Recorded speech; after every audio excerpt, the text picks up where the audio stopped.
Social மீடியால பெருசா இத பத்தி யாருமே சொன்னது கிடையாது. பட் நான் உங்களுக்கு ரொம்ப கிளியரா சொல்றேன். சோஷியல் மீடியால நீங்க இப்போ ஒரு கிரியேட்டர பார்க்குறீங்க அப்டின்னா, ஓகே நம்மளும் அவர மாரி ஆகலாம். நம்மளும் அவர் பண்ற மாரி பிசினஸ் பண்ணலாம்னு சொல்லி, நீங்க உங்க ஜாப குவிட் பண்ணிட்டு நீங்க ஒரு பிசினஸ் ஸ்டார்ட் பண்ணி, இஃப் இன் கேஸ் அது ஃபெயில் ஆயிருச்சு அப்டின்னா, அதுக்கு ஃபுல் அண்ட் ஃபுல் ரெஸ்பான்சிபிலிட்டி நீங்க மட்டும் தான். பட் அந்த ஒரு கிரியேட்டருக்கு ஒரு பேக்கப் பிளான் இருக்கும். இல்ல வந்து அவங்க அம்மா வெல் செட்டில்டா இருப்பாங்க. இல்ல ஒரு கவர்ன்மென்ட் ஜாபா இருப்பாங்க. ஆல்ரெடி அவங்களுக்கு நெறைய சொத்து இருக்கும். இன் கேஸ் அந்த பிசினஸ் அவங்களுக்கு ஃபெயில் ஆயிருச்சு அப்டின்னா, அத வச்சு அவங்க வாழ்ந்துப்பாங்க. நான் உங்கள பிசினஸ் பண்ணவே கூடாது. எதுவுமே பண்ணாதீங்க அப்டிலாம் நான் சொல்ல மாட்டேன். எல்லாமே பண்ணுங்க. பட் உங்களோட ஓன் டிசிஷன். நீங்க டைம் எடுத்து ரிசர்ச் பண்ணி பண்ணுங்க. சோ வந்து ஒரு கிரியேட்டர் வந்து உட்கார்ந்துட்டு அது பண்ணுங்க, இது பண்ணுங்க, பிசினஸ் பண்ணுங்க அப்படி இப்படின்னு சொல்றாருன்றதுக்காகலாம் நீங்க பண்ணணும்ன்றது எந்த அவசியமும் கிடையாது. ஃபர்ஸ்ட் ஒரு ப்ராப்பரா ஒரு ஸ்கில்ல லேர்ன் பண்ணுங்க. அத வச்சு பிசினஸ் பண்றீங்களா? டைம் எடுத்து பொறுமையா பண்ணுங்க. அவங்க இப்பவே பண்ணிட்டாங்க. ஒரு 20 வயசு பையன் சீக்கிரம் பண்ணிட்டான். எனக்கு இவ்வளவு ஏஜ் ஆயிருச்சு. அப்படிலாம் எந்த அவசரமும் கிடையாது. பொறுமையா நிதானமா உங்க லைஃப நீங்க தான் வாழ போறீங்க. எதுவா இருந்தாலும் நீங்க டிசைட் பண்ணுங்க. நம்ம என்ன லெவல்ல இருக்கோம்? -2ல இருக்கோமா? -3ல இருக்கோமா? -5ல இருக்கோமான்னு பாருங்க. நீங்க -5ல இருப்பீங்க. இன்னொருத்தர் +5ல இருப்பாரு. அவருக்கு எல்லா சப்போர்ட்டுமே உங்க வீட்ல இருந்து கிடைக்கும். இல்லனா அவருக்குன்னு சொல்லி ஒரு நெட்வொர்க் இருக்கும். நான் என்னோட கரியர் ஸ்டார்ட் பண்ணும்போது -3ல இருந்து தான் ஸ்டார்ட் பண்ணேன். இன்னைக்கு நான் வந்து +1ல இருக்கேன் அப்படின்னா அதுக்கு ஃபுல் அண்ட் ஃபுல் எஃபோர்ட் நான் தான் போட்டேன். எங்க வீட்லலாம் எந்தவித சப்போர்ட்டும் கிடையாது. நான் தான் ஃபுல்லா எல்லாமே பண்ணேன். ஸோ நான் பண்ணிட்டேன். ஸோ நீங்களும் பண்ணுங்க அப்படின்லாம் நான் சொல்ல மாட்டேன். ஏன்னா உங்க லைஃப் ஸ்டைல் எல்லாமே வேற.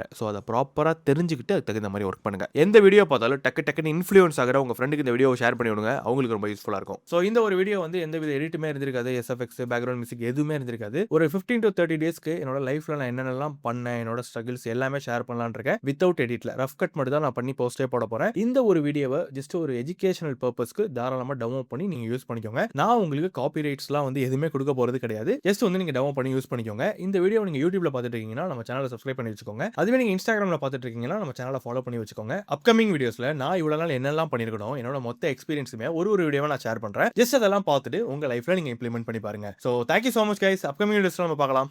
பை.